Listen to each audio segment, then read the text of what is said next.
Now, Bennett, it goes without saying that people who invest in responsible investments, they want to have an impact on the world.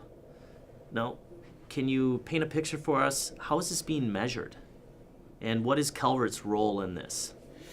So people who are attracted to our funds or others in the marketplace clearly share the primary goal of their funds delivering solid performance, whether it's for retirement savings or other investment purposes. But investors also come to us because of the particular view of the world that we have that has a values basis, but even more importantly in the 21st century understands the whole range of corporate responsibility and sustainability risks and opportunities that companies in a whole range of industries face.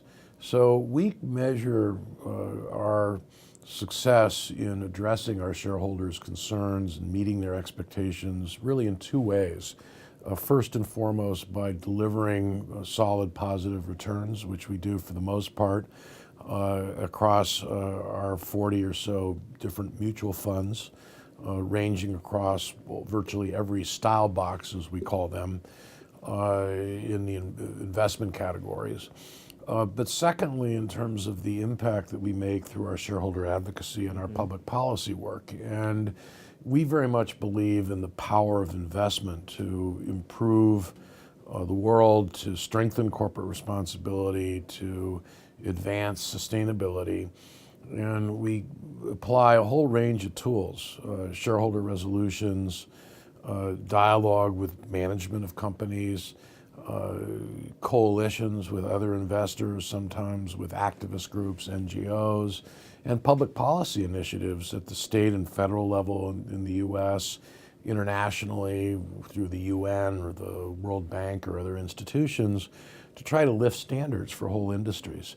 So we are active owners who believe in engaging with companies and whole industries to improve performance, to lift standards, and we are judged by the influence that we exert and ultimately the impact that we have across the whole range of environmental, social, and governance issues. You know, as I reflect upon the conversation that we had today during the Peterson series, this notion of taking into account human rights and putting it into a framework for investment decision making.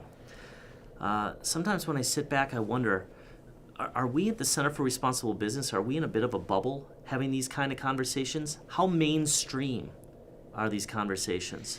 Can you talk a little bit about that, what you see now and maybe looking ahead a bit? Yeah, these conversations are becoming more mainstream. They frankly used to take place more or less in a bubble inside Calvert with some of the smaller competitors among the traditionally socially responsible investors.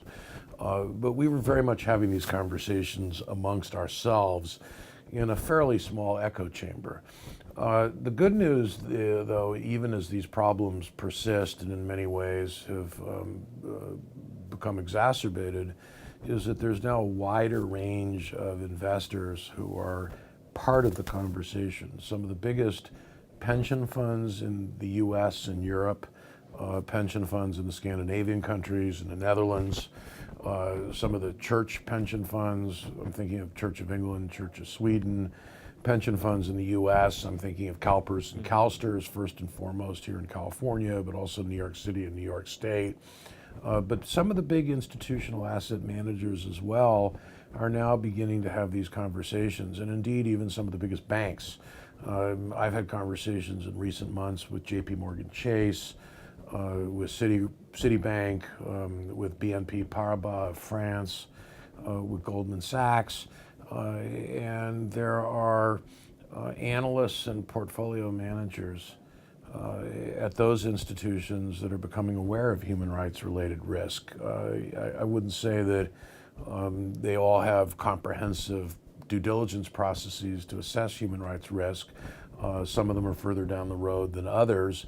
But the good news is there is a growing awareness of the materiality of human rights. And I'd say above all, in the apparel and retail industries, going back a number of years, in extractives, oil and mining, and there's a growing awareness around information communications technology. So it's a much broader conversation now. We're still in relatively early days, but I'm heartened that the conversation is beyond the Calverts of the world, and that so-called mainstream investors are beginning to become more aware of these issues and risks.